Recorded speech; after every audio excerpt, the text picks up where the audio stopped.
आज का टॉपिक है standard 10th maths chapter number 3 pair of linear equations in two variables example number 7। तो last lecture में हमने एग्जांपल नंबर 6 कंप्लीट करा था। अब उसके आगे बढ़ते हैं एग्जांपल नंबर 7 पे।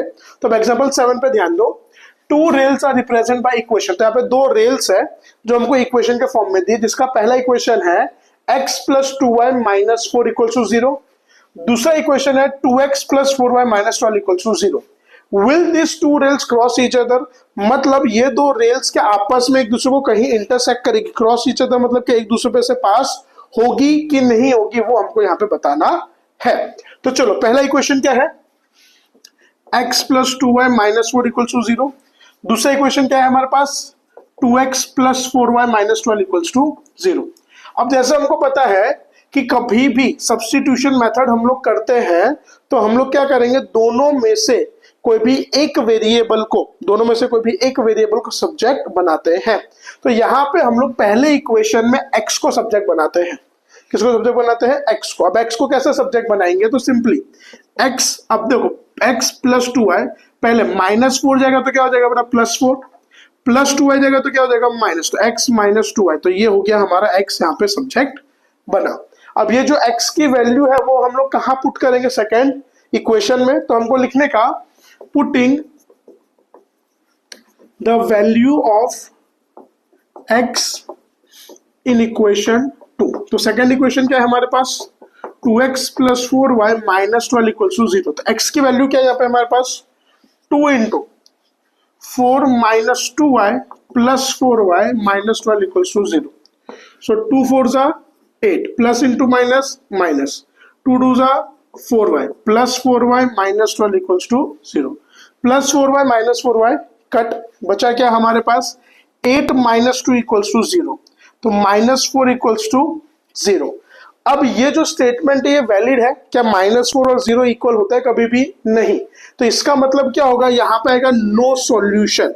क्या यहाँ पे हमारा आंसर, नो सॉल्यूशन। अगर बाय चांस यहाँ पे 0 इक्वल टू 0 आ जाता या माइनस 4 इक्वल टू माइनस 4 आ जाता तो ये होता हमारा मैनी सॉल्यूशन, बट ये ऐसा आया नहीं। तो ये क्या होगा, इसका आंसर हमारा नो सॉल्यूशन। अपने को पता है कि नो सॉल्यूशन में लाइंस कैसे होती है, पैरेलल। पैरेलल है मतलब वो कभी इंटरसेक्ट करेगी नहीं। तो हम लोग लिखेंगे so rails will not cross each other. तो रेल्स एक दूसरे को क्रॉस करेगी नहीं। यहां पे हमारा एग्जांपल खत्म। Number 8, the ratio of the incomes of a two person is 9:7। तो यहाँ पे दो लोग हैं, एक मान लो एक को अपने लेते हैं A और एक को लेते हैं B। तो दोनों के रेशियो का जो इनकम का जो रेशियो है, ये दोनों के इनकम का ratio 9:7 and the ratio of their expenditure, और दोनों के खर्चे का जो रेशियो है वो कितना है, 4:3। वो कितना है, 4:3। Each of them manage to save ₹2000 per month. तो दोनों at the end of the month, जब महीना खत्म होता है तो दोनों 2-2 हजार रुपये बचा पा रहे हैं। Find there monthly income. सब हमको यहाँ पे क्या फाइंड करें, दोनों की मंथली इनकम कितनी है, पर्सन ए की कितनी है और पर्सन बी की कितनी है। तो देखो सबसे पहले यहाँ पे क्या करेंगे, suppose the monthly income of person of, अपने फर्स्ट पर्सन सेकंड पर्सन लेके करते हैं बस। Suppose the monthly income of a first person is 9x। देखो 9:7 है तो मैंने 9x लिया। And monthly income of second person is 7x, बराबर। फिर देन मंथली एक्सपेंडिचर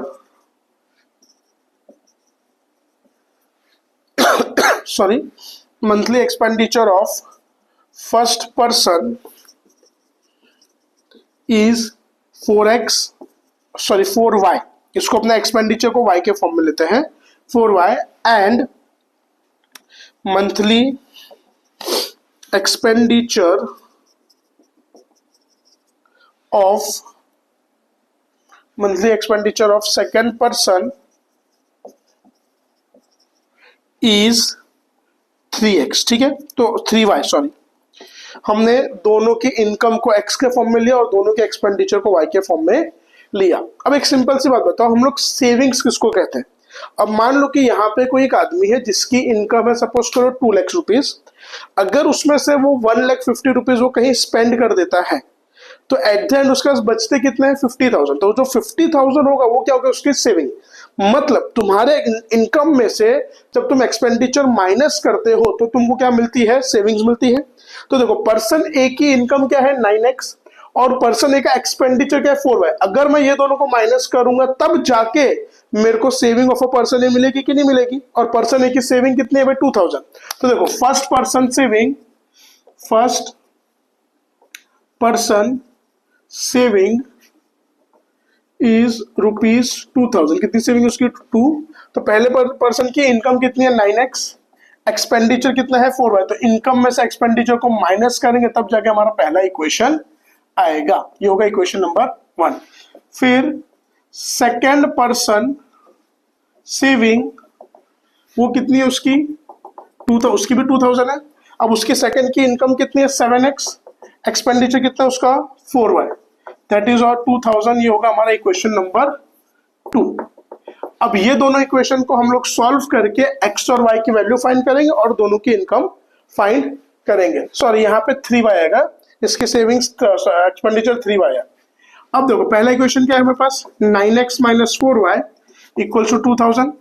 सेकेंड है 7x minus 3y equals to 2000। अब देखो, इसको एलिमिनेशन मेथड से करना है तो दोनों में से हम कोई भी एक वेरिएबल को एलिमिनेट करेंगे। तो यहाँ पे हम लोग y को एलिमिनेट करते हैं। अब अगर y को मैं एलिमिनेट कर रहा हूं तो y के दोनों के कोएफिशिएंट सेम होने चाहिए। एक का कोएफिशिएंट है 4 और एक का है 3। तो इसको अपने 3 से करेंगे और इसको 4 से। 3 9s are 27, 3 4s are 12, 3 into 2000 that will be 6000, 4 7s are 28, 4 3s are 12y and 4 into 2000 so that will be 8000। अब साइन चेंज, प्लस है तो माइनस, माइनस है तो प्लस, प्लस है तो plus 12y minus 12y cut. 27 minus 20 तो plus minus minus, that will be minus x और ये minus 2000। Therefore x is equals to 2000। चलो, x की वैल्यू मिल गई हमको 2000। अब देखो, हमको यहाँ पे क्या बोला है? हमको खाली उसकी मंथली इनकम चाहिए। हमको क्या चाहिए? उसकी मंथली इनकम। तो x की वैल्यू से हमको इनकम मिल जाएगी तो हमको y की वैल्यू फाइंड करने की जरूरत नहीं है। तो monthly income of first person, तो उसकी मंथली इनकम हमने क्या लिया? 9x, तो 9 इंटू 2000 दैट विल बी 18,000। फिर monthly income of second person की मंथली इनकम क्या है? 7x, तो 7 इंटू 2000 दैट विल बी 14,000। तो ये तुम्हारा दोनों फाइनल आंसर।